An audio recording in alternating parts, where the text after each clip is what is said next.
Welcome to Shrink, a psych view on the films with Dr. Colleen Mullen and Courtney Calkins, bringing lessons learned from the big screen into our own lives. Hey, what is up, Warriors? This is Courtney Calkins, and with me, here she comes, is Dr. Colleen Mullen. Welcome to Shrink. How are you? Hey, Courtney. I'm good and glad to be back. I can't believe it feels like we just recorded last week because I think we did.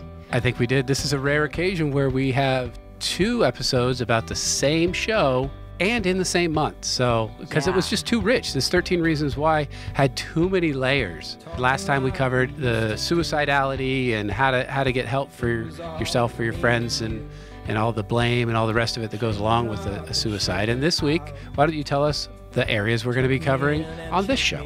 This week, we're going to cover the themes of date rape, of bullying, and we're going to touch on teen and alcoholism, and we're looking at some of the critiques of the whole series, briefly, teens and brain development. Did I miss anything, Courtney? I don't know if you said cyberbullying, but... Well, I said bullying. Yeah. So there's a lot there, and we've got a lot of clips and a lot of things going on with this one. Have you had any reactions or response from part one out of our two-part series on 13 Reasons Why? I have, actually. One of them is from a school teacher that I am friends with since I was young, and she's in way upstate New York in Franklin, which is a really teeny tiny little town, and there's 350 kids in the whole K through 12 of the whole district. She said that the kids started, in reaction to this, sort of outrage to this, started a daily announcement of 13 reasons why not. And they would then get on the mic every day and talk about something empowering and a reason to stay alive and a reason to go forward when you're not feeling like you should. So I thought that was really a beautiful thing. And I in reading these critiques, I don't have anything other specific about that kind of thing going on. It just says that other districts, other schools around the country have taken to something similar to counterbalance the negative influence that the series may have had. And then, of course, I also have, if anybody's seen my Facebook feed, they'll see a post from Jonathan Singer, who's actually Dr. Jonathan Singer from Loyola University in Chicago. He is a suicidology expert and author. He is very outspoken of critiquing it as well. And he just said that all the suicide experts say that Netflix got it wrong by showing that graphic depiction of the suicide. And that's what's throughout the critiques that we're going to talk about as well, too, is that when we talked about it last week, and I think both of us got with what the producers were trying to do, but when they look at the impact of that on the teens, their target audience, it actually is negative, glorifying of it. They didn't want to sugarcoat it. They didn't want to make it look good. I guess the book talked about the novel that it was, the novel it was based on. The girl's suicide was taking some pills, and they didn't want to do that. And so what they did is they showed this very graphic depiction of her slitting her wrists and soaking herself out in the tub. And they said that in doing that, glorifies it, almost romanticizes it. So we can talk more when we get to the critiques about the other factors that were of concern, but there's a lot of talk of people. I know you found, and we both found, that the series is one of the most watched shows. And I think, again, Dr. Singer says that his impression is that it most watched Netflix series ever, in that it has more views than both the entire Orange is the New Black and House of Cards series combined. So that is a lot of views, because I think everybody we know, when the new Orange is the New Black comes out and the new House of Cards, everybody goes and binge watches that. That's a lot of people viewing it. So just like you and I have talked about, that even if your kids are saying they haven't watched it, they probably have. So you really got to be careful and open up a dialogue about this. So that's a couple of the little bits of feedback that I got. Both were pretty negative on what the series represents. And I would say that both of those are negative in response to the 13 Reasons Why show. And I think the fact that 13 Reasons Why was made and it brings up these conversations is the helpful part, because it's easy to say, well, they should have done it like this, they should have done it like that. And I think, honestly, there's a balance, right? There's a balance between what's psychologically helpful and then what's compelling as a storyteller and as a movie maker. So it's hard to balance those things sometimes. And that's a good point, because in these critiques, even there's one where a psychologist who advised Netflix on the show, there's a story that he didn't confirm for like the follow-up article, but I think it was from The Atlantic. There's a story that he actually advised them to not release the series. But in these critiques, I don't know that anybody has said how you should address this. So maybe that's the next step in our learning about this kind of stuff. Because as we talked about last time in part 1, there's 40,000 suicides in general, like teens, adults, everybody. But it's the number 2 killer of kids from 16 to 24. And if showing the graphic depiction and how terrible it is and everything else is not the way to go, then and then going too light and kind of making it look easy by popping some pills, what is the way to go? How do we depict this so that dialogues can be opened? And if you depict it in a way that's more sanitized, is anybody going to watch? Does anyone care? Because there's 2 layers. You got to get people to watch, and you got to keep people interested, and yet you don't want to trigger people. Well, I've known people who have been through traumas, and almost anything, a gun in a TV show can set them off when they've had a bad experience with someone with a gun. And it may even be not even a similar situation. Let's say they were mugged and this is a store robbery, or this is a domestic on TV or whatever, and someone brings out a gun, they're still going to be traumatized. So I don't know that you can protect against everybody. We can't nerf the world because people have been through trauma. So there's a delicate balance there, I'm sure. And I think as we get into this show, when you mentioned the word triggering, this show, though, is like, chock full of triggers for everybody. For myself, I had several of them, and I'm, 30 years out of high school. That sounds horrible. But God forbid. Am I really? It can't be. Okay, yeah. Audience, I'm only 20 years out of high school. Yeah. Or at least I like to think I only look 20 years out. So in any sure, case. 20 years out, 30 years out, what's the difference? To kids, everybody who's like over 35 is just old. Right, but it's still triggering, and nonetheless, and that's the thing, it has been a long time. Watching that show, like I was in tears throughout different parts of it for different reasons. Some of it was about the grief issue from the suicides that I've been touched by. Some of it is about the date rape stuff. Some of it is about feeling alone and isolated as a teenager. It's crazy. Like, and I'm not an anomaly. Like, I know when we start talking about numbers and everything, I'm self-disclosing here because it is a generalized thing. I think that we should actually get into it. And how are we setting this up, Courtney? We want to point out that we're not doing anything in order. We're pulling the themes from the different spots in the show. So this is actually later in the show where Hannah has recorded her last tape. And this is a discussion, it kind of sets up, if you haven't seen 13 Reasons Why, you don't need to have seen it in order to enjoy this podcast and learn from it. And in effect, we're really not spoiling it. It's almost like you can't spoil a well-told drama because there's so many nuances and subtleties throughout the 13 hours or whatever it actually works out to be, that even if you hear these, you still have to weave it together with all the relationships and the people and the personalities and how they interact. So this is introducing how Hannah recorded 13 tapes, and his is the 13th. Before she died, Hannah recorded 13 reasons why she killed herself. And you're number 13. And everyone who comes before you on these tapes knows what you did and didn't do. And they always will. And they'll know what they did. You're the last person to get the tapes. And Hannah didn't leave any instructions on what happens after you. So you get to decide. So that is Clay introducing the 13 tapes to the counselor, the school counselor who Hannah talked to just prior to going and acting out her suicide plan. We played a bit of that last week. We're going to play a little bit more. And that scene, like for that counselor sitting there, it's kind of like Clay is presenting him with, hey, we all know, like you were the last person she tried to get help from and you failed her. And they introduced it where she actually recorded her conversation with him. Yes, she did. So that's how we get to hear it. And here's after she leaves the counselor's office and her response.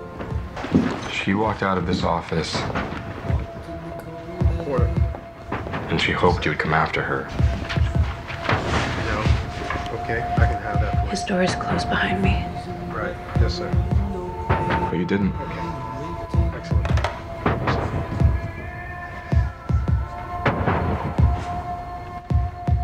He's not coming.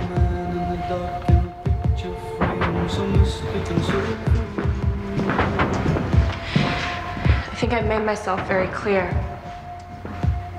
But no one's coming forward to stop me. Some of you cared. None of you cared enough. And neither did I. And I'm sorry. So, it's the end of tape 13. There's nothing more to say. Very ominous. I call, teenagers, I say they have almost logical thinking in that if they talk to you and they explain things, you go, okay, I can follow in a linear fashion how you got to that. However, there's a lot of peripheral things that you're not taking into consideration. And your view isn't, I would say, thorough, because yes, in your world it makes sense, but she's kind of magically thinking that if people loved her and knew her well enough and could pick up on all these little clues and string them together, which would mean that they cared about her, then they would respond. And it's really, people are, as much as we think everybody's paying attention to us and all the rest of it, by and large, pretty much everyone's paying attention to themselves and they're noticing you.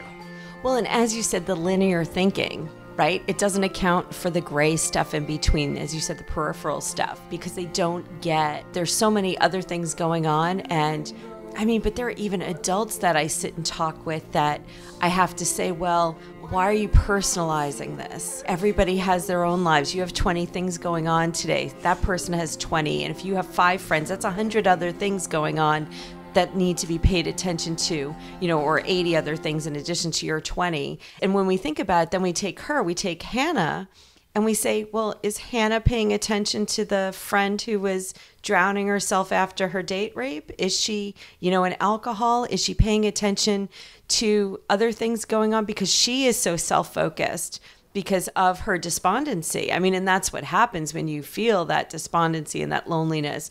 You can only think about yourself and you don't see past it, but you expect everyone else to see what's going on for you. And as you said in part 1 also, you missed the mind reading class in counseling, right? So we have this counselor who, quote unquote, failed her, but there were things that he definitely needed to do and go deeper with. When she stood outside the door and was waiting for him to open the door and run out, there's that romanticized fantasy about everybody's going to know what I need right this second and come and save me. Yeah, everybody's paying attention to me. I always think that when you have a social engagement or even like at school, the end of your day, you're on your way home, the things that you're thinking about, like how did you act? What did you say? How did people perceive you? And by and large, everybody's leaving those social interactions thinking about themselves. Not everybody's running around thinking about you all the time. It'd be nice to think that. Or maybe it'd be painful to think that. I'm not sure, depending on your perception. Well, we get to some other scenes. We don't want people thinking certain things about us. Right. Yes. Yeah. Well, that's for sure. But by and large, most people are thinking about themselves. And so, when we think we're the center of the world, we're the center of our world. But by and large, we're not the center of everyone else's world. So if we're going to think that other people should know based on certain clues that we gave them, that's asking a lot. That's really asking a lot, but that's where teens' minds are. They think that the whole world is pointed towards them and they're the star of this show and everybody is paying attention to them. And in Hannah's world, people weren't paying as much attention to her as she thought they were or thought they should be. And she ended up having to act out because nobody was getting the clues or the hints that she was leaving for them. And that's why it's so important for people when you're dealing with teenagers, when there's even the threat of acting out. You have to go deeper. You have to take it seriously because you don't know really which is the kid that's really going to do something. Even when I interviewed Dr. Singer for my show a few months back on Coaching Through Chaos, there's an episode on suicide as prevention. And he was talking about even young kids, you know, when you have like little kids under 10 years old saying, I just want to die, like you have to figure out where they got that from and why they would say something like that and take it seriously, because you want to make sure you're instilling a different way of thinking so that when they then start getting the ability to figure out, oh, I don't have to live then because there's ways I can get rid of myself. That's when you have to worry about that. And that's the teenage brain goes, well, I'm smart enough to figure this out. I can do this, that, and the other thing and get rid of myself since nobody cares. And so we really have to take it seriously. It's not to be alarmist, but it's just to make sure that there aren't the kids falling through the wayside, because there are. I mean, it's the second killer of 16 to 24-year-olds. And I worry when adults or people in a teenager's life or a young person's life or anyone's life really says, oh, they're just doing it for attention. They're just trying to be dramatic. It's like, okay, well, that's a pretty big button to push. Even if they're doing it to be dramatic or, you know, just trying to get attention, then they need that attention. Then give them some attention. Maybe not all centered around, oh, are you suicidal? Are you not suicidal? Are you okay? Maybe not all around that, but so something's going on in them that's so big that they need to press the button that none of us should ignore, which is, I don't feel like I want to be alive anymore. And when you say that about the attention, right? So somebody's doing that. If you're the type of person that says, oh, it's just negative attention seeking, you know, they're just always looking for their drama and they just want attention. Well, that is their way maybe of getting attention, is through the negative stuff. So you want to find positive attention. When's the last time you just took the kid out to lunch? When's the last time you went to one of their games? When's the last time you encouraged them to go and try something new, you know, and really invested in paying attention? And in Hannah's case, her parents were under financial pressures. And that's the thing, like some of this stuff, most of this not paying attention is not done on purpose. These are not bad parents. And most parents of kids who think like this are not bad parents. They're not purposefully ignoring their kids. In Hannah's case, it's a very common scenario. The parents run their own business. They apparently are under some financial strain. They had some loan from the parents. They're trying to get out from under. They own a pharmacy, which is getting, you know, there's all the big box stores that were going to take over. So they're always at risk of that. And so there were things going on in Hannah's life where they saw her as responsible. They let her just kind of make up her own nighttime rules. Okay, when are you going to be home? What are you doing? And we know, like, you know, nothing good happens late at night when you're a 16-year-old girl, you know, after midnight. Yeah. If you're out late, there is inevitably, whether you take part in it or not, you're around people who are drinking or smoking pot or doing harder drugs when you're that young. I mean, just nothing positive happens that late at night. But it's fun. It's fun. Why are you it's stopping all all the fun until someone gets date raped. Yeah, exactly. I mean, you know, and that is what happens. Well, so speaking of people who wanting attention, they throw in, Hannah throws in some stats about loneliness, and let's respond to them. You're going to tell me this one's no big deal. But let me tell you about being lonely. Humans are a social species. We rely on connections to survive. Even the most basic social interactions help keep us alive.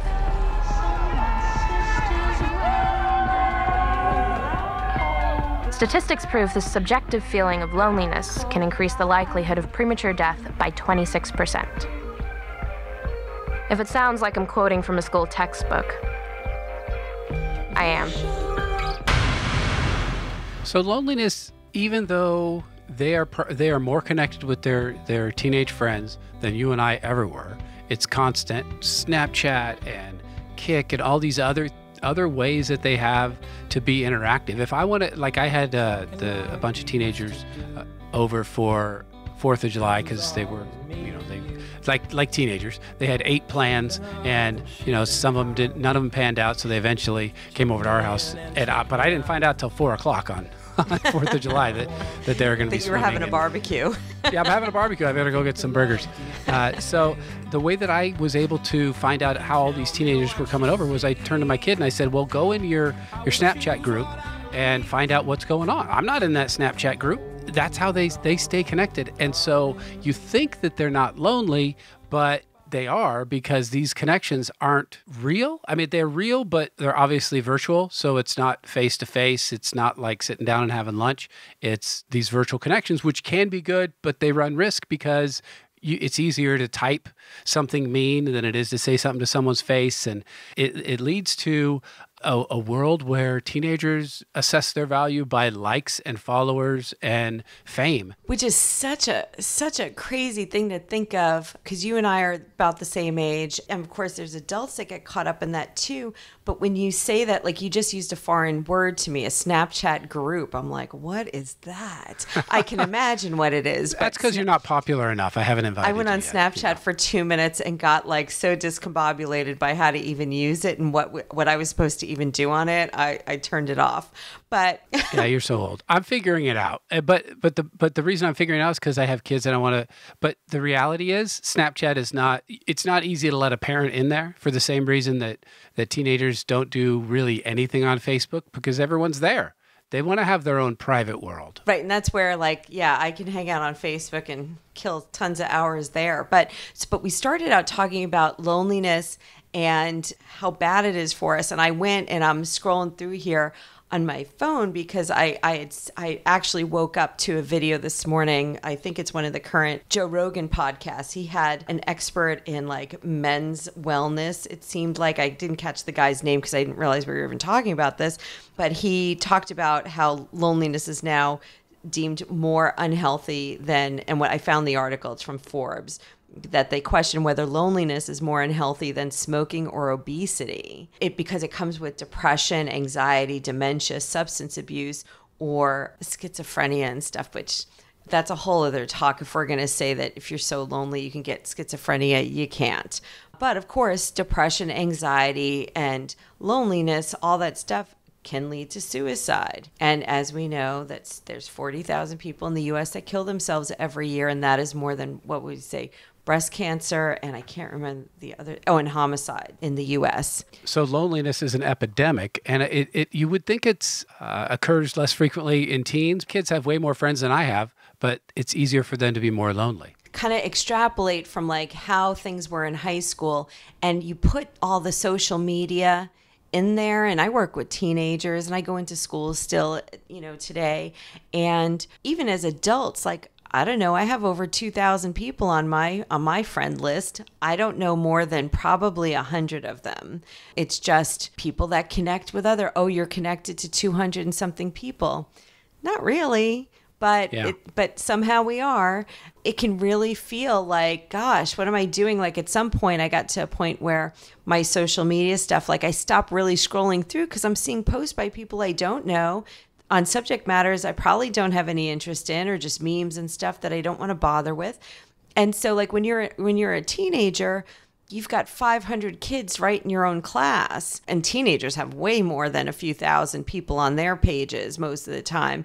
Then you go to school, and do you talk about the stuff you saw on your social media? How do you connect in person without bringing that in?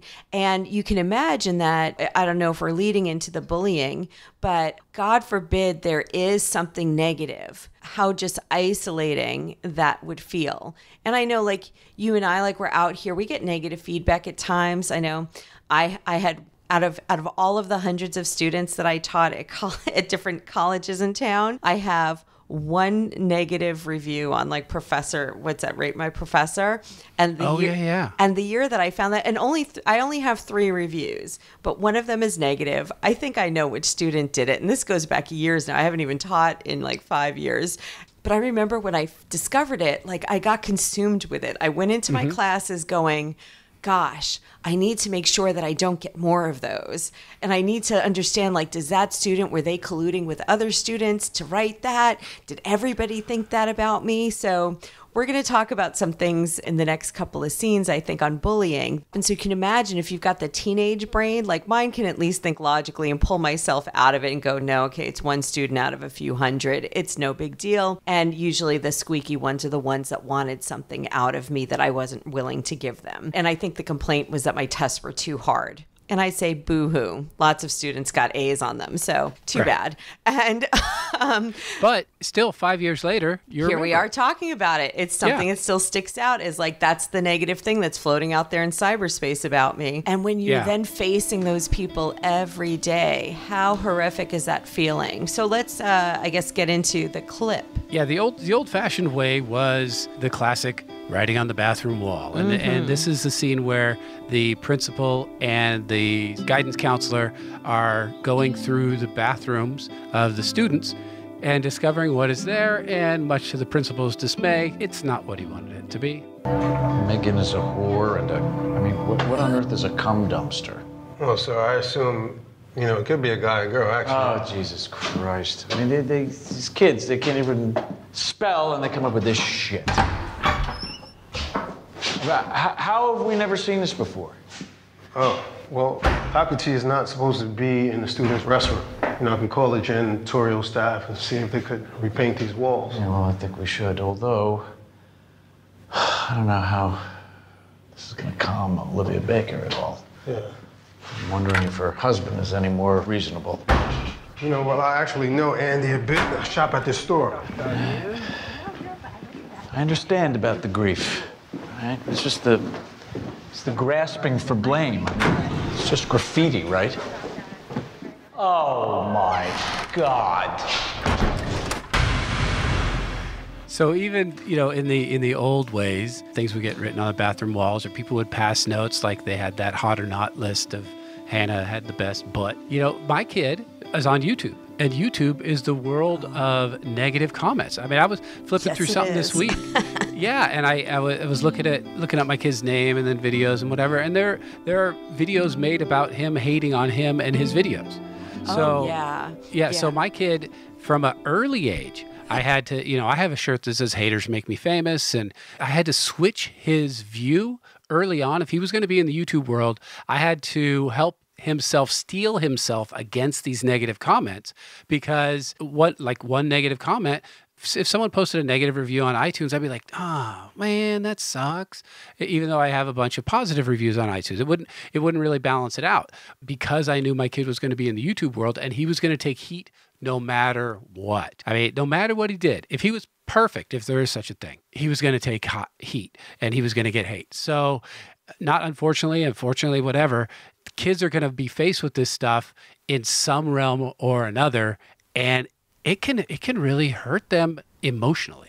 Right. And I think, your son benefited, I guess, by you being a therapist. Like, you're aware and you work with kids and families. Like, you are aware of the damage that can get done by that stuff. What about the parents that, there's a lot of parents where the kids are slapping up videos on YouTube and they're getting the negative and the hate reviews and they're just going, oh, don't let it bother you. Oh, they don't have better things to do. Not helping them. Like, you helped reframe this for him and you've got those skills. I mean, and some people get them naturally, but we do this for a living. So you're prepped to be that parent. And I was in there with him. Yeah. I was side by side going to the conventions, helping him with videos, helping him respond to comments and things like that. So it's the knowledge and the time spent. And he let me in that world when he needed me in that world. I'm out of it now because he's 18. And sure. Well, and he's seasoned now. Yeah. He's been doing it a while. And he has plenty of friends who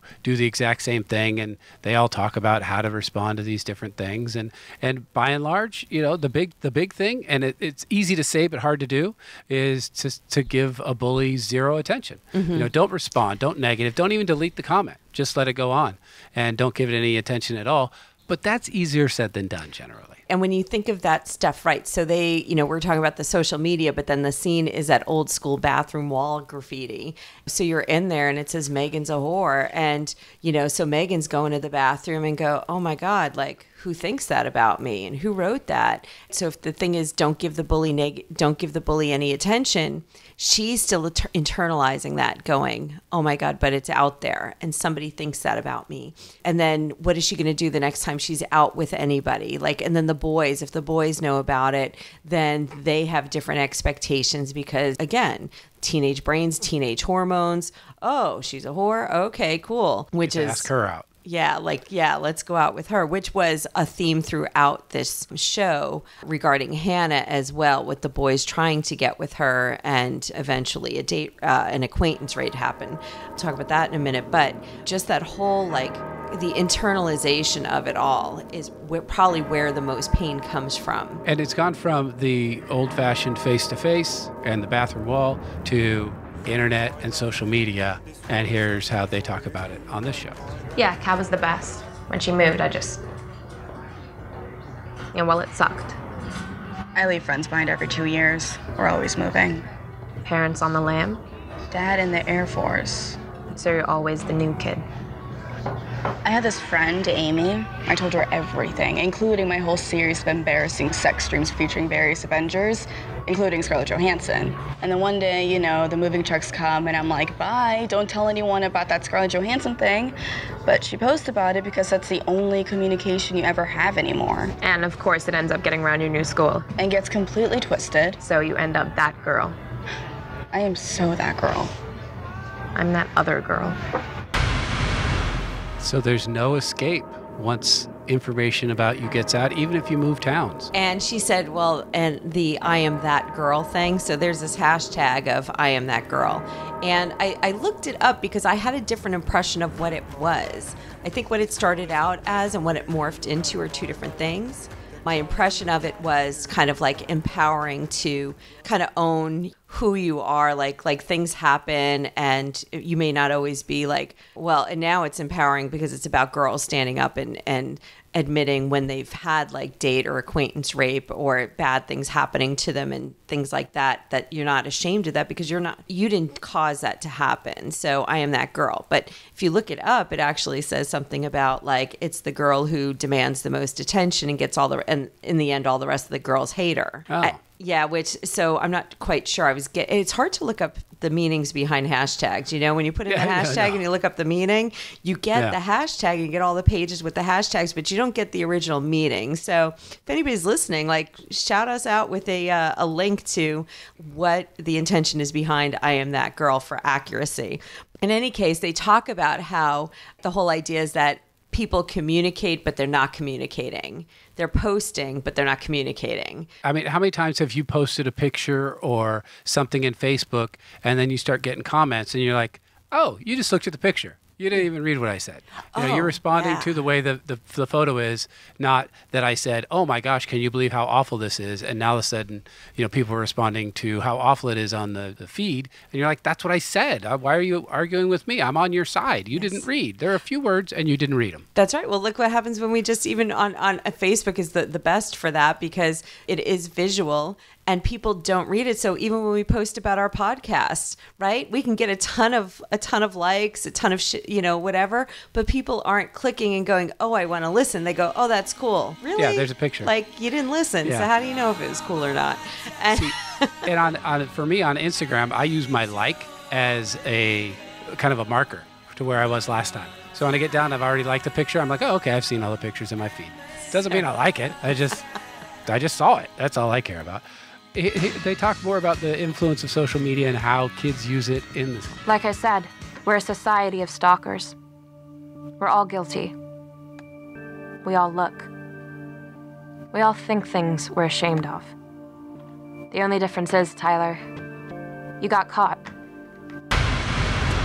And I think that Tyler is the photographer, right? Yes, and he's the one that, so he's been taking secret pictures, which then got out and around and passed around. And we should say, I did pull some information on cyberbullying, actual stats. We've been talking about, what we know of it and relating to it. The effects of cyberbullying, more than 7 out of 10 kids felt that bullying negatively impacted their social lives. So 70% of kids. Wow. And 41% of girls are more likely to experience cyberbullying at some point in their life compared to boys, which is 28%. And then girls, girls are nasty to each other. They're more likely to post mean comments about each other. It seems like boys maybe start rumors, but girls are like straight out nasty. And we didn't even talk about like the fact that there's even like fake profiles that kids will do. And, and now there's even a case of a kid who did kill himself because a girl egged him on. Do you know that case? No. I didn't look it up, but it's in the current news. I think a 16-year-old girl was saying things like, just go do it. And like had this trail of either text messages or Facebook messages where she was egging him on, and he did. And now there's a court case around it. And there's things so light. I mean, for a while, my teenager was just, all he would say was, when he disagreed with something, was kill yourself. Hashtag KYS, kill yourself. I'm like, Really? Okay, first of all, it would be KY, but all right, I understand you don't want to use that, but kill yourself, fine. And then we're like, okay, could you just stop saying that instead of, he's like, oh, I don't want to go to that movie, kill yourself. What? No, okay, that is not a phrase that we should just throw around, but they do, because it just is so flip and off the cuff to them that they don't think about that. But instead of like, oh, that's a bad idea, they say kill yourself. Like, oh, no. Let's quelch that. Right, because you have the context for it. You know your son, you know his group of friends, you know how they're tossing it around. But you get that out of context, and you start getting hashtag KYS, Yeah. It's like, well, what's going on there? Why is that kid telling the other kid to kill himself? Yeah. Right. And because he has ugly shoes, right. or whatever. It's like, what? Right. And so like we mentioned, and I don't think we're playing the clip on it, but there's this list, the hot list. And Hannah was then like, had guys following after her and kind of making, rude comments to her because she got the hottest ass in the school or something was on the list. And so 19% of cyberbullying often entails the spreading of rumors, which is exactly what that was. It's like something about her and how she looks. So 72% of kids report cyberbullying because of their looks. So this is either, if you're too pretty, then you're a whore and you're this and that and whatever. And if you're ugly or not, if you're not as pretty, we should say then you're ugly and gross and go kill yourself. And really, it's all visual. I mean, the world, when we think about that, there's a lot of like nastiness among people in general. I mean, because kids don't make this stuff up themselves. They learn stuff along the way from negative attitudes and, other things. It's just so easy online, right? I mean, you can just like or dislike a picture or make a flip comment and you go on, but it impacts the other person. So everybody's talking and nobody does anything. I want to be there for you, Clay. I'm not going to say I understand just what you're going through, but if you talk to me, I'll try. Everybody wants to talk. No one wants to do anything. What is it that you want to do? I should get to class. It all started because I was feeling lost. I needed direction. Any direction.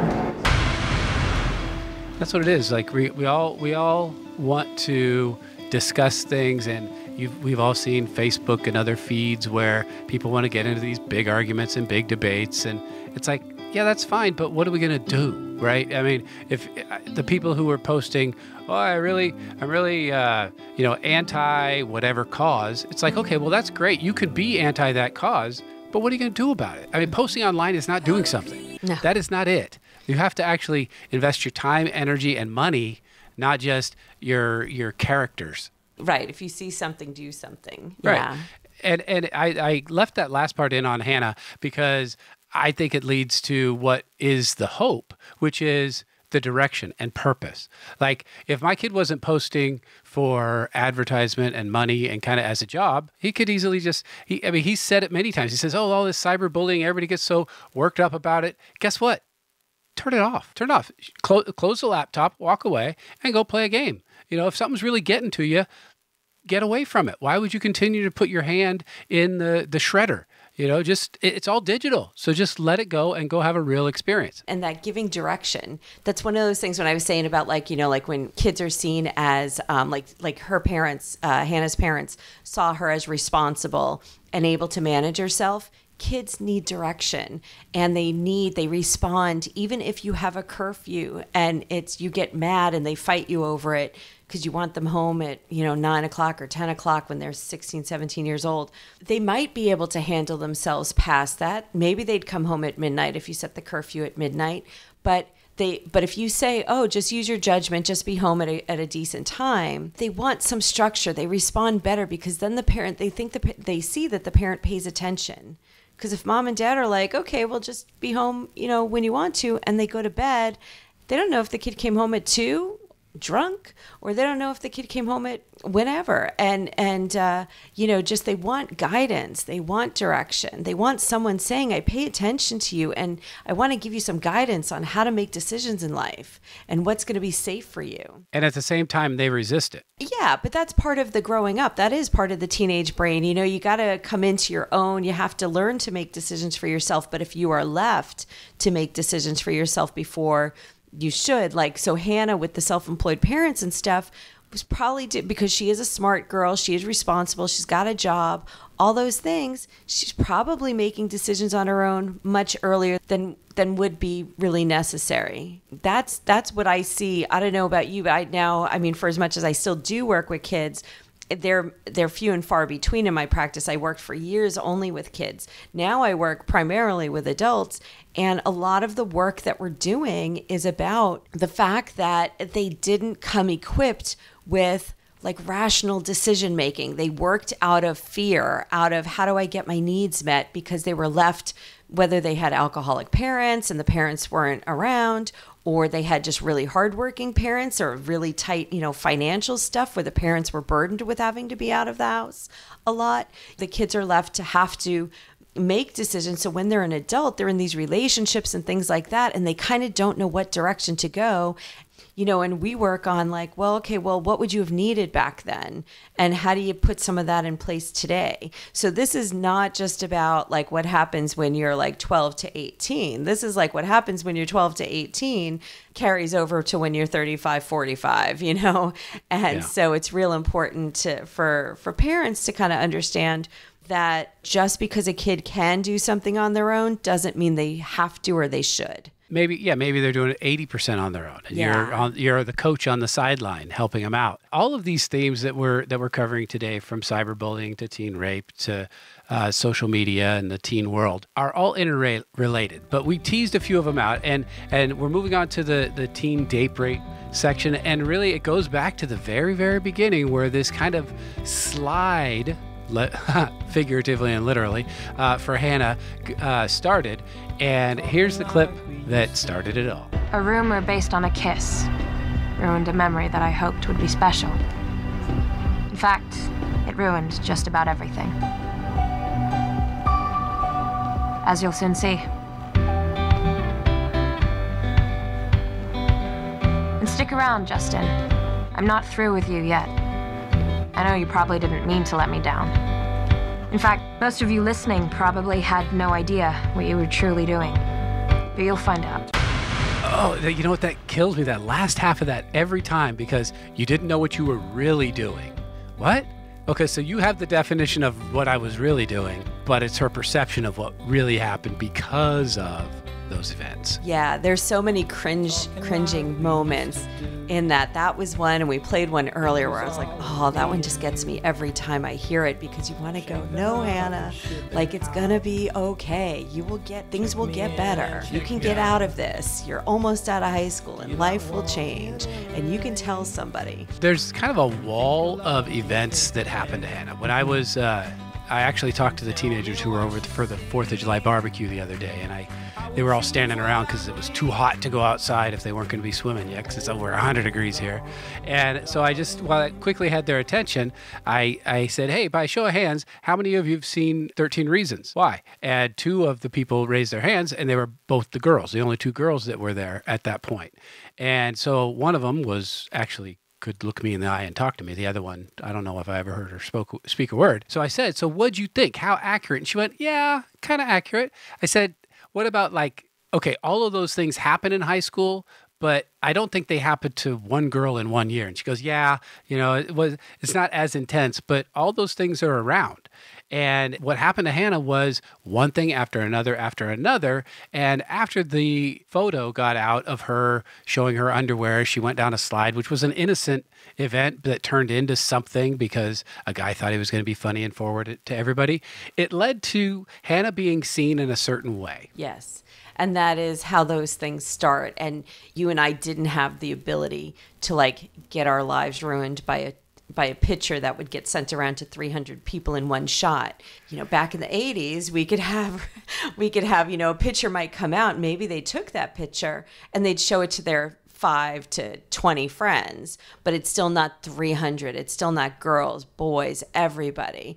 And it was bad enough, but this is exponentially worse because everybody in the list has seen it and you can see the trail of just everything. And as a consequence, even Hannah goes to a store and is just buying candy from a competing store, and she ends up having this interaction, which was so rough on her, but some guy thought that it was just a relatively okay thing to do because she had this reputation, and here's that.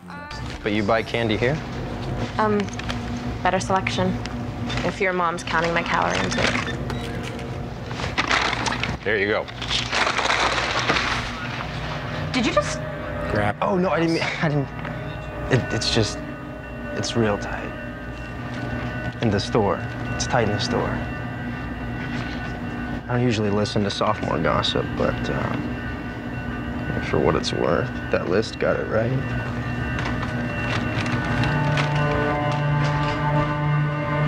It's just a compliment, right?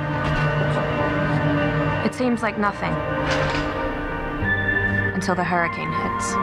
Because when you put my name on that list, you put a target on my, well, it wasn't just my ass. You made it open season on Hannah Baker. I just want to say, okay, this guy's a bad guy and he's a jerk and there's no defending it. And at the same time, I don't think the teenage boys know the gravity or breadth of what they're doing and the impact it's going to have. It's not defensible. I'm just saying they don't know how big a deal it is because, her avalanche or her flood hit after he did that when he probably just walked around going, I just gave her a compliment. Well, I think that, and as you point out, he is a bad guy all around. He's a bad guy. And I don't think the average teenage boy would be so bold and graphic to literally grab her ass and say that. And for me, I think, oh my God, like that was a sickening moment. Yeah. When you realize and you hear it and you're like, oh my God, that's right. That is what happens. And it just, that one's a hard one to watch, that scene or listen to, because you get how sick that turns everything. And it grows into something bigger, which is why we can't defend Bryce. Another critique of the series is he rapes Hannah in a hot tub. And they're like, okay, why did you have to be so graphic? And even to hear the actors talk about it, they're like, it was tough being an actor in that scene, but we wanted to do it justice because that's what the directors and producers had in their mind that they wanted to convey, that if you just say, oh, I was raped, it's different than watching it happen step by step. Right. And we should point out that he is a serial acquaintance rapist. And we're not, there's date rape, acquaintance rape. Date rape suggests that you're in a dating relationship with the person who rapes you. Bryce rapes 2 girls that he is not in dating relationships with, but they know him, so it's technically acquaintance rape. And are we playing some part of that and then we talk about it, or? Yeah, we're gonna go to what her thinking was, what her monologue was after she was raped by Bryce. I know some of you listening might think there was more I could have done, or should have done, but I'd lost control. And in that moment, it felt like I was already dead. So she just basically, and this happens with child abuse a lot too, is she basically dissociates.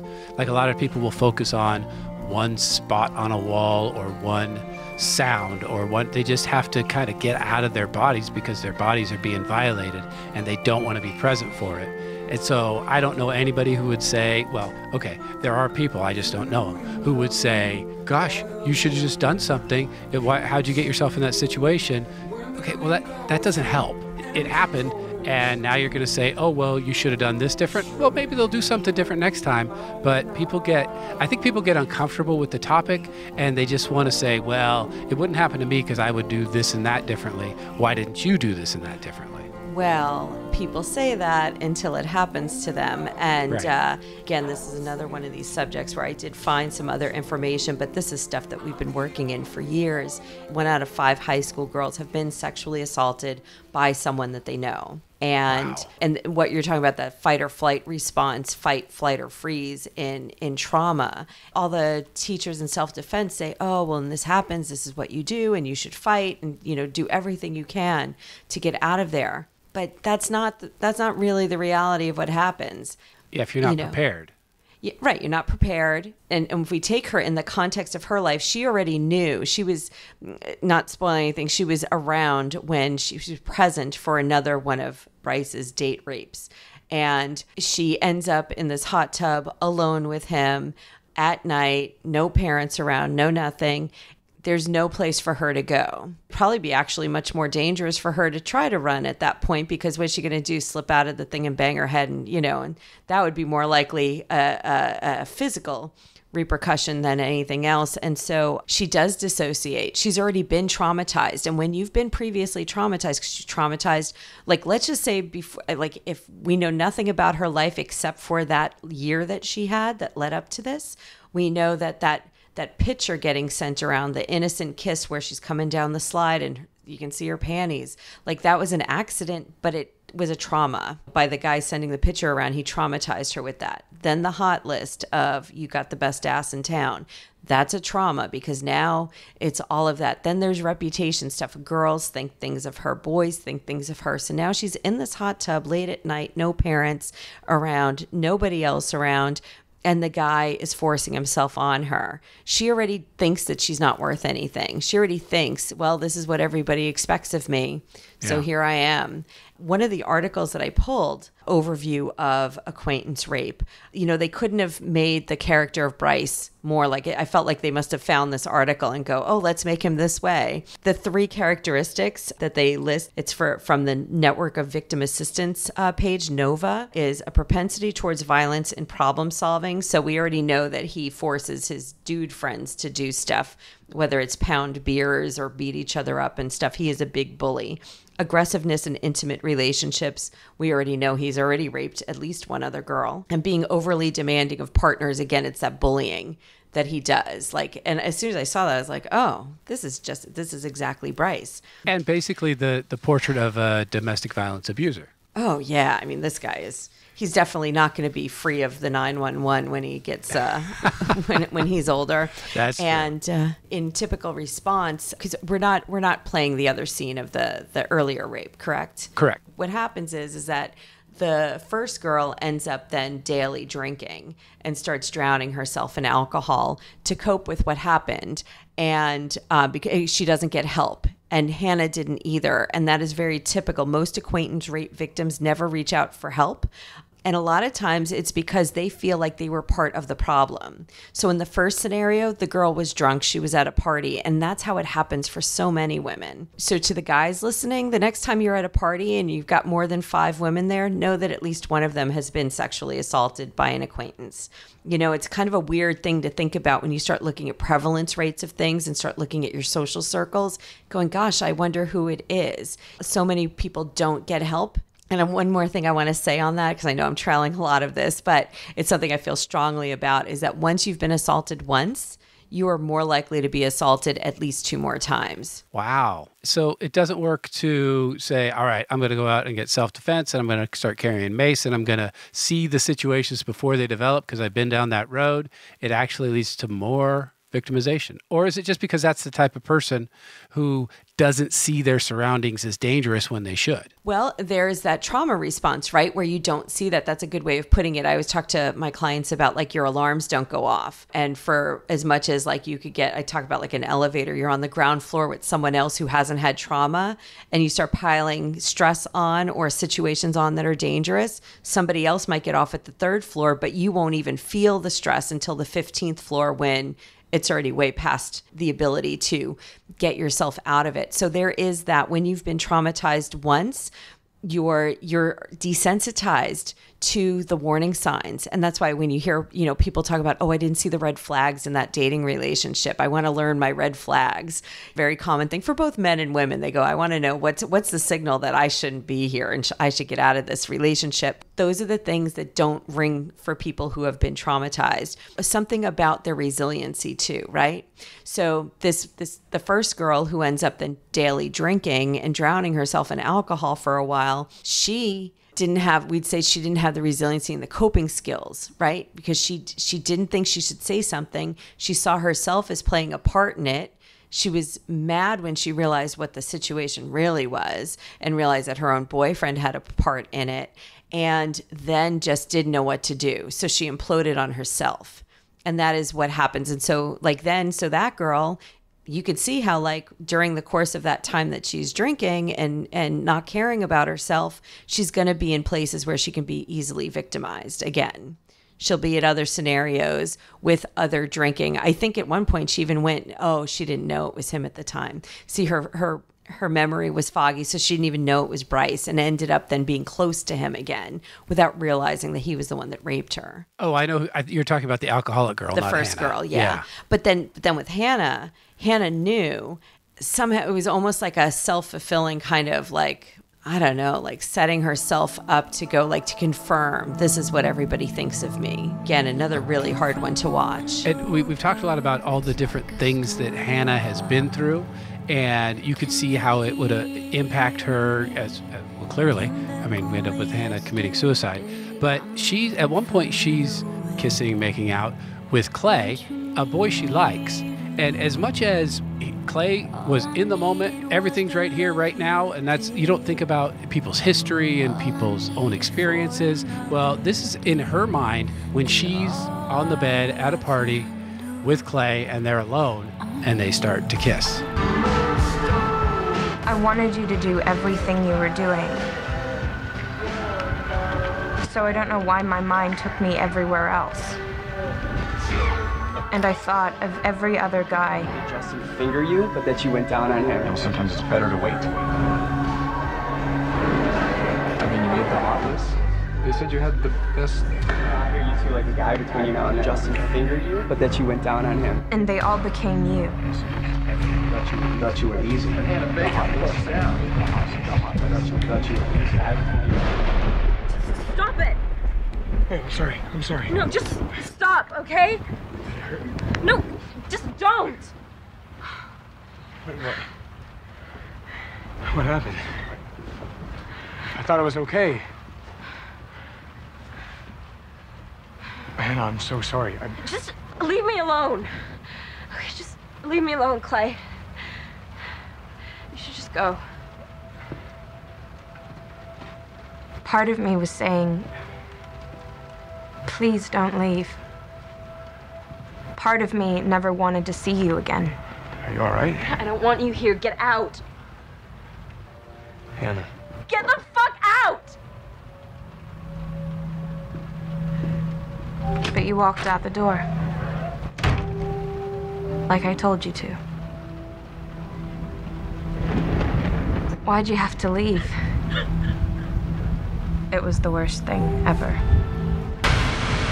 That's one of the reasons that this series is hard, because I feel bad for both of them. And I want to thank you for pulling that clip, because it's one that I didn't think about, but it's one of the most impactful ones in the show, because that's the repercussion. Like, that's happening soon after all of this trauma happens, but this happens to 35-year-olds, to 45-year-olds who have had these bad experiences when they were younger. Those fleeting moments of trauma do come back in sexual behavior, and you can have them at any time, and it can be the smell of somebody's cologne or the way somebody presses themselves on you or something like that, where all of a sudden you're right back in that trauma place. And this scene was played really accurately.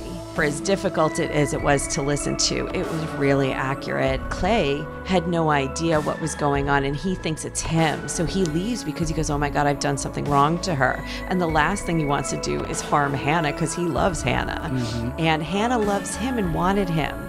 And so the trauma happened, and just in that moment where she even said, I wanted you to stay, but you left the way I told you to, that happens. The fleeting moment passes and you go, oh, no, wait, they can come back, it's okay. But it's too late because they've kind of looked crazy in the moment and sent them away. You know, I'm sure you've worked with couples, as have I, where one of the partners has had been the victim of a sexual assault, either through child mm-hmm. abuse or through, some other time in their life. And you have to work with the couples about their actions and activities in the bedroom, because things can trigger at a flash. Like you said, a smell, a thought, a sound, mm-hmm. a word, yes. something said inappropriately. And the hard part in the moment, typically for the person who is experiencing the symptoms, is they're only emotionally aware of it.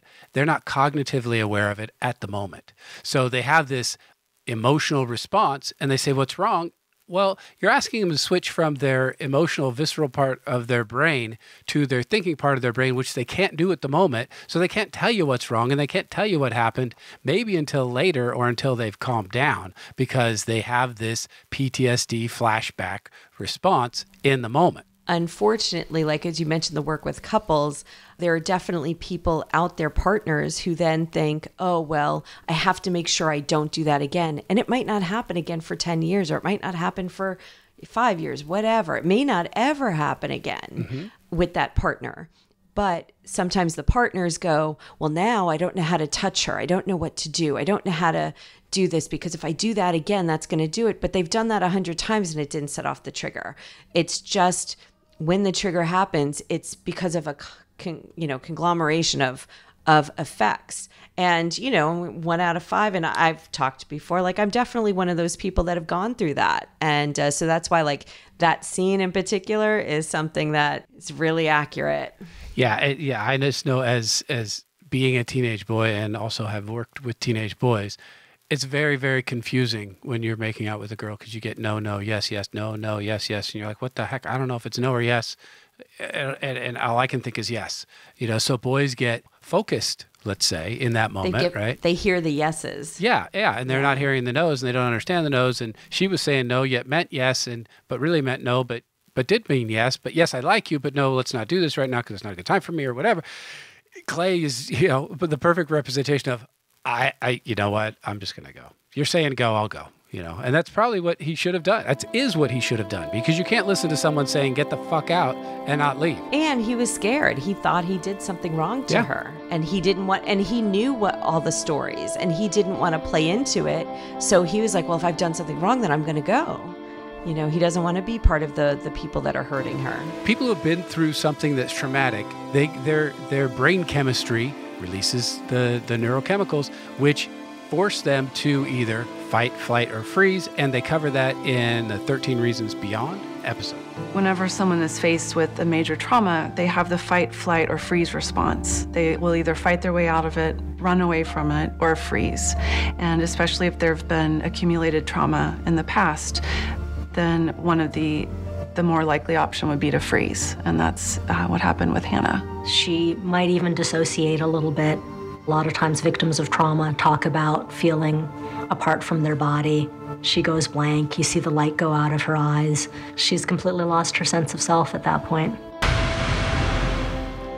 And that is very, very common. And not just in sexual assaults, but any type of out of control situation, but especially in a sexual response, because there's no part of violence that is not included in that. It's physical, it's sexual, it's emotional, because there are words that go along with it. And so it's all encompassing. And yeah, people who have been through trauma, you don't know how you're going to respond, right? There's all those stories of guys on the battlefield, and some they run away, and some run towards, and some just stand there. And you don't know how you're going to do it until you get there. And if you have multiple traumas, every time you get re-traumatized, it's going to bring up all those old traumas, and you're going to have a bigger response. Why don't we move on to maybe people were traumatized by watching this show, but they didn't just leave that entirely alone. They said, all right, we're going to do this 13 Reasons After or 13 Reasons Beyond. I really should know that by this point. They wanted to make sure that people had some understanding and also some tools to try to help themselves or help people around. And they start off by talking about the teenage brain and how teenage brains are different. Once something is online, it's just there. And a picture can say a million different things. And people come up and conjure up their own story or what they think is right, and it affects you, it hurts you. Suddenly, you can feel so terribly alone. And because of their interaction and because they're so engaged and tethered to their devices, there actually is no safe space. Adults tend to trivialize what for teenagers and young adults is not trivial. Teenage brains don't work the way adult brains work. Trauma and pain feel like they're gonna last forever. And I think that we forget that sometimes. And just for a little context, that clip started off with Selena Gomez giving that speech, talking about how pictures can be used in different ways. And if anybody knows that, it's Selena Gomez. I mean, she's very, very out there and public. And so people are going to say positive and negative things about her. And for her to say, someone who you would look at and say, what does she care about Joe Schmo and what they say? She's got admiration, adulation, popularity, fame, tons of followers, tons of likes. I mean, I was looking at my feed and I followed her, just in the course of this thing. And I was looking through my feed on Twitter and I'm like, whoa, this thing was posted 13 minutes ago. It's got over 25,000 likes and like 1,500 retweets already. And I'm like, who is this? And I looked up and I'm like, oh, it's Selena Gomez. So I wasn't surprised. So she gets all the attention and still it hurts when something negative happens. Yes, and she's one of the producers of the show. That's why she's there talking about it. But she also is outspoken about talking about dealing with depression.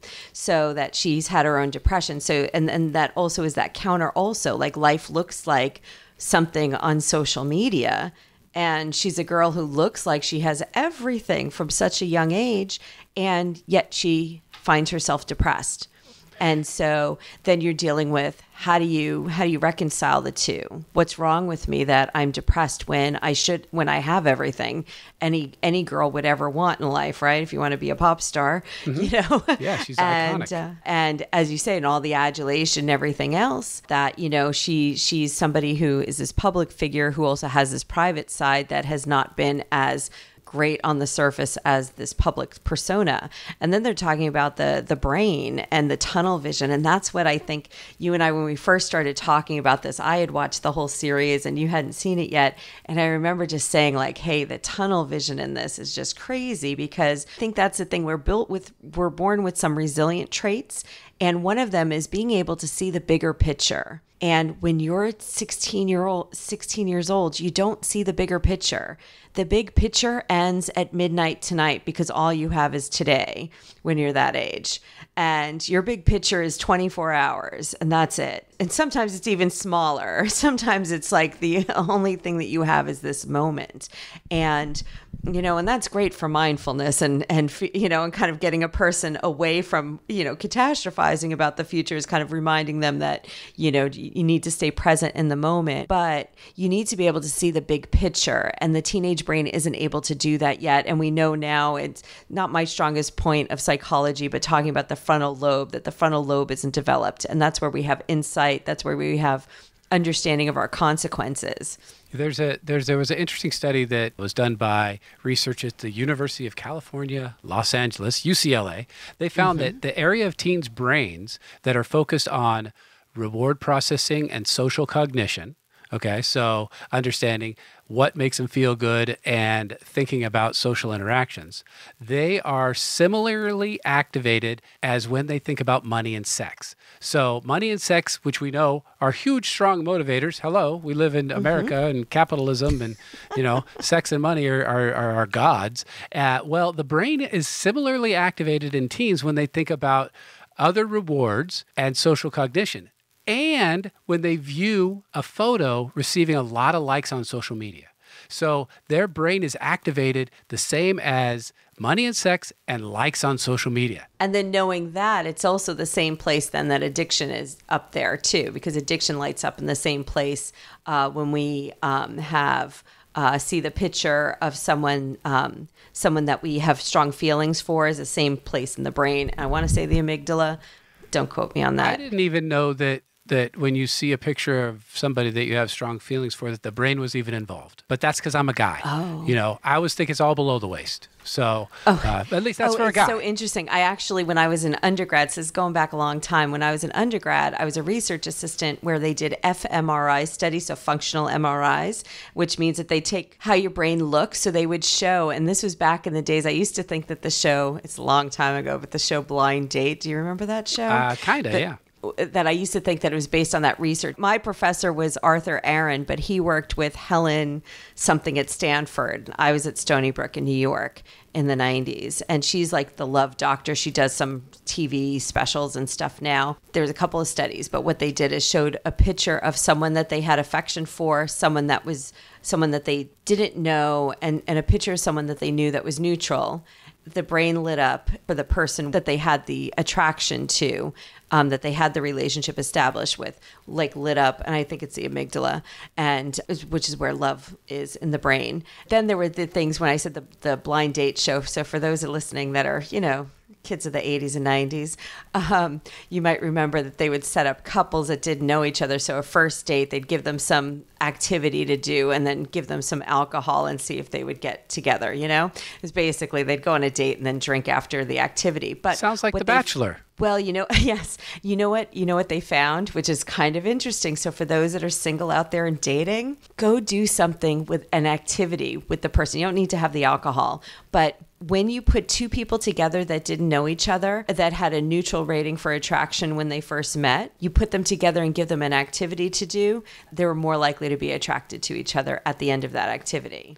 I heard another study that built on that, where if you have a first date with somebody and something that is basically forces you to emotionally respond with heightened emotional response. So it could be a scary movie, or it could be a fender bender car accident, right? Both of them led to a more positive outcome in the date because you've experienced strong emotions together, and that tend to connect people and help them feel more bonded with the other person, even after one date, as opposed to if you went to a comedy or something like that. So these strong reactions help. So take your girl to a scary movie. And that is what happens a lot in teenage life, right? It caters to the teenagers, and there's a lot of teenagers going to scary movies. Yep. Let's go on to there are things that help, and I just have a couple more clips, and I want to make sure that we don't just talk about the problems and talk about some of the solutions. We talk about how people can get help. A lot of times it feels like the things that you're experiencing aren't treatable, and that's why it can be overwhelming to try to explain it to someone because you just feel like there's nothing you can do about it, but there usually is. It's absolutely treatable. Anxiety is, depression is, talk therapy, treatment centers. There's a million ways that you can find help. I think a lot of times people feel paralyzed by, I don't know how to talk about this, maybe it'll go away, maybe they seem okay. I don't feel equipped to talk about it, but then nobody talks about it, and that's actually the worst thing that any of us can do. Really, it is about just listening and saying, I'll be there and we'll find the help together. So the clip we played where Clay was told to get out of the room, where Hannah was having her PTSD response and hearing all those voices and reliving all those traumas, the thing that we would say is, Clay, go back and talk to her. She said nobody in this clip, nobody talks about it, so therefore it can't get resolved. We would say, Clay, go back to her and say, hey, you know what happened the other night? I know you're pissed and you told me to get out, but I don't really know what happened. Teenagers don't do that, but consequently, they don't talk to anybody. Right, and there's that concrete thinking of the teenage brain again, where there isn't any gray matter. There isn't like, oh, I should go back and resolve this. It's, I was told this, so I'm doing that. The teenage brain doesn't think in like how to resolve things. It just says, well, if I hurt someone, they told me I did, then I need to go away because I'm bad. And Makes and sense. that's how he was left feeling. He was left feeling like I can't talk to Hannah anymore. So essentially that moment ended the connection that they had. Like then when they worked together again, I think there was a scene after that where they back at the movie theater working, where their friendship was just changed. Because all of a sudden, here's this boy with this mad crush on this girl getting to get with her. And then it goes so badly, like he doesn't know how to make sense of it. So there is no resolution for the teenager. A lot of what we do with counseling teens is going, well, have you tried talking to them about it? Have you, Like, well, what did they say about it? What do you mean? Well, how would I do that? And you teach them how to go and do that. Right. Yeah. You actually would role play it, right? Like, okay, Yes. if here, let's practice saying that. Oh, I couldn't say that. Well, let's practice. Put it in your own words. Obviously, I'm a stupid adult, and I don't know how you all kids talk these days. But words are nice, not just texting, not just messaging, but words. So there is so much in this show that we could probably talk for a very long time. But last time we talked about suicidality and how to help people. This time we're talking about teen world and the cyberbullying and the social media and date rape and trauma and getting help. Colleen really has something to say. Well, and also we're going to talk just a little bit about the the critique of it. Then do that before I play the last clip. Okay, and that's where I thought we were going, so I thought I'd throw that in there. So they talk about the contagion effect. Part of it is that if you show a suicide or glorify a suicide, there will be more. And that is something. So this friend of mine, the school teacher in Franklin, New York, her daughter just graduated high school. She actually has lost, in this school of 350 kids in all of K through 12, has already lost 3 friends to suicide in that tiny little town before she's 18. I mean, how tragic is that? And so, one of the articles that I read, I mean, there was lots of stuff. I remember growing up, and every time there was a suicide, it was like everybody was on alert to make sure other kids weren't going to suicide also. One article talked about how when Marilyn Monroe died, and I don't know if it was totally deemed a suicide or just drug overdose, but that there was a spike in suicides. Yeah, Kurt Cobain too. Mm-hmm. Absolutely. And that's why my critique of that was like, could they only come up with Marilyn Monroe? Like, don't they have more modern stats? So thank you for that. Sure. So the contagion effect that one will cause the other. And that's different than what we were saying last time about the counselors, about when we were saying about like asking someone directly, have you thought about killing yourself? That's not going to cause them to go, oh, you know what? That's a good idea. I never thought of that. It's when that happens to talk about how to get help. What are the signs of it? How to do things so that you can try to prevent others from happening, because people do copycat. And then, of course, they were saying it was glorifying, and that in their intention of showing these graphic scenes, that it actually glorified it in a way that was like romanticized by the kids watching it. Of course, the revenge plot of it was no good, to blame everybody for it, which is so painful. I think you could make that criticism of just about anything that you put on the big screen or the small screen, right? You're going to glorify it because guess what? We're all looking at it and we're all talking about it. Whether it's wonderful or horrible, they're getting attention. And by and large, that's kind of what kids are looking for. I mean, you could put a whole series up on mass murder and Hitler and all this stuff. People go, oh, you're glorifying it. I was going to say, right, there is that, right? And we don't worry that people are all going to go out and become mass murderers when we all watch a movie that has a lot of shooting in it and everything. You know what? And I think maybe it's the emotional connection to it. It's the emotional connection. It's how 30 years out of high school, I was as triggered as probably any 16-year-old might be when I watch it, when I didn't realize how close I was to any of that. And I'm sure my experience is not unusual. And then looking at as I was mentioning, the revenge plot of blaming everybody for it, because that also is a factor that then says, oh, your friends are to blame. This teacher, this counselor, this whoever is to blame for this. And because of that, you have no way out. And because it's speaking to those undeveloped teenage brains that don't have the insight to see through some of that stuff, that's where the danger lies in the series. We look at teenagers and physically they're fully developed, but not in the brain. So everything you look at, you go, well, they can handle this. They're driving. They're right, they look like little adults. Yeah, but they're working hard. They're having all these social interactions, but their brains ain't done baking yet. Not until they're about like even mid-20s, like 24, 25 is what we know now. Yeah, and I would say that even though it's not actual physical brain development, my brain is way better now at 50 than it was at 40 and 30. But it doesn't have to do with the capacity of my brain. It just has to do with me as a dumb guy who keeps learning more things as I go through life. Well, there's that. You have the capacity to continue learning, and we do, but just the development of it so that you can keep doing that kind of forms itself at that age, you know. Because the one article that I found was just this one-liner that I liked was that they used to think that the brain was fully developed at 10 years old and that teenage brains were like adult brains with less miles on it. And so that now they know that is just totally wrong and misunderstood. Yeah, no, we know a lot more about the brain, fortunately.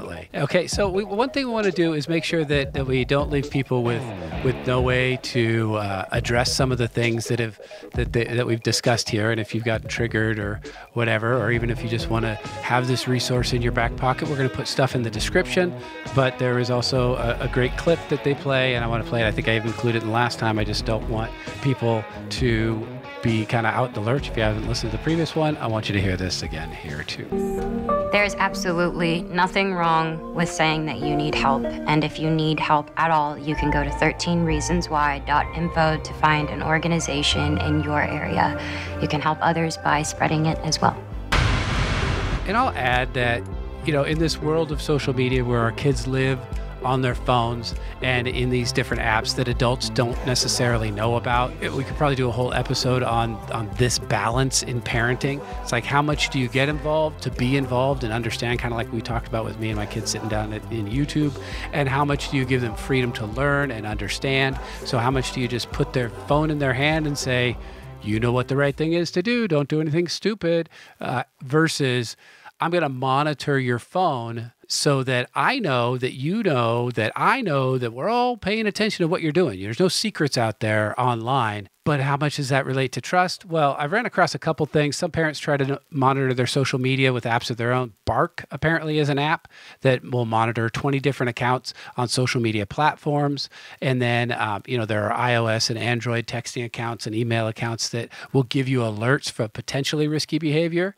You know, Teens Safe links teens' phones directly to their parents' phones and allow full-fledged supervision of calls, emails, texts, social media use, and geolocation. Okay, that is a high level of monitoring that actually runs the risk of breaching trust. It's like, because that's what kids are looking for. What, you don't trust me? And, the typical response is, I trust you. I just don't trust your friends. I trust, I don't trust your decision.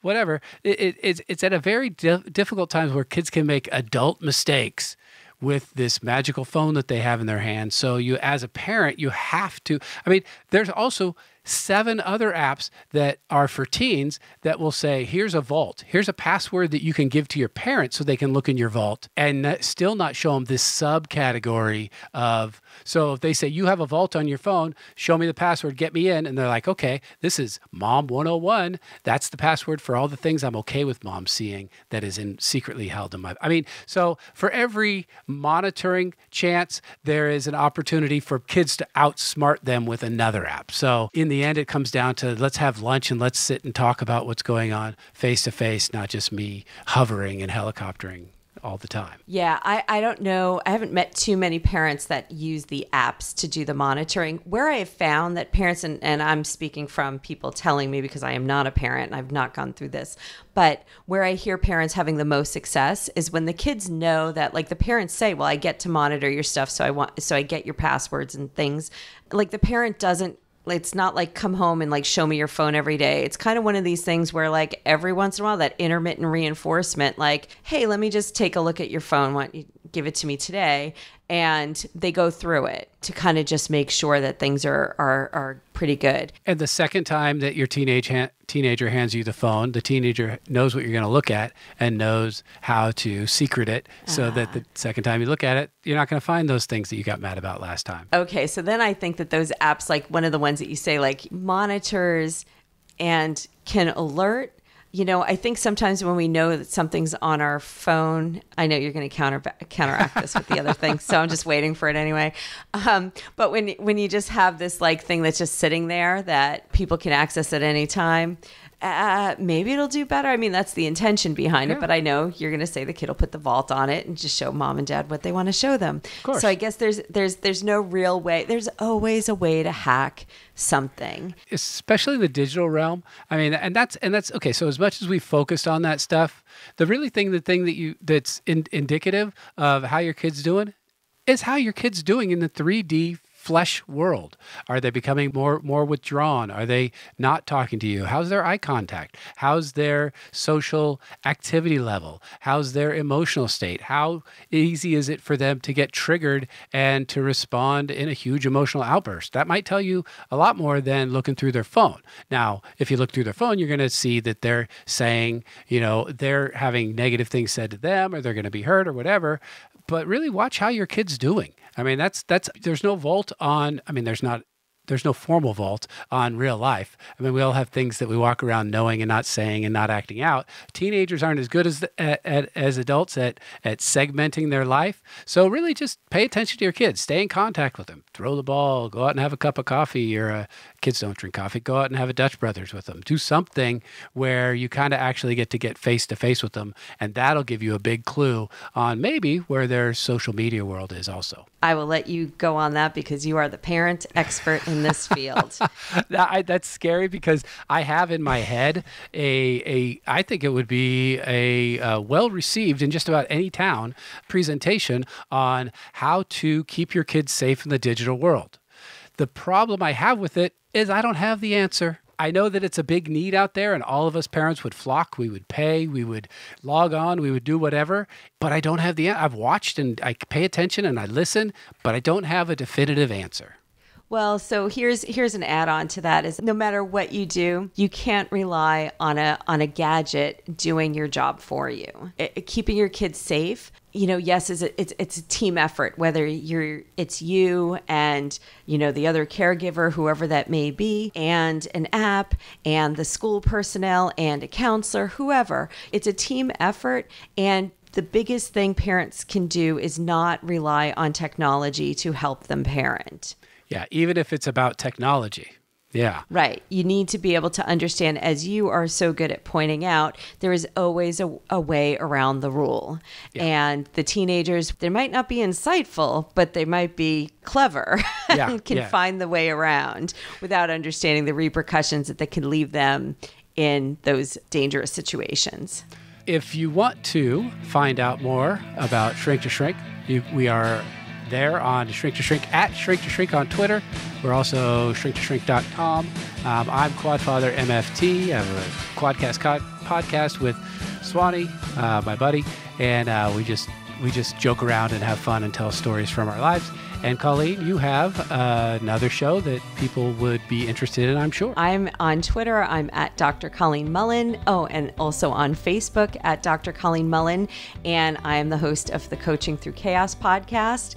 And we've been around for a couple of years and have all sorts of interesting topics to help people manage their lives and manage the chaos in their lives a little bit more effectively. Also, if they come over to my Facebook page at facebook.com/Dr. Colleen Mullen, they can catch my Tuesday chats. I kind of pick a topic every Tuesday at 3:30 Pacific time and talk about that. And we leave the video, obviously we repost the video around, and but I love the interaction. So if you hop over there from listening to this, let me know that you heard Shrink to Shrink and that you're interested in it, and would love to interact with you. And until next time, we will save a seat on the movie couch for you. That's right. See you next time. This body is yours and mine. Well, hold on, my darling. This mess was yours. Now your mess is mine.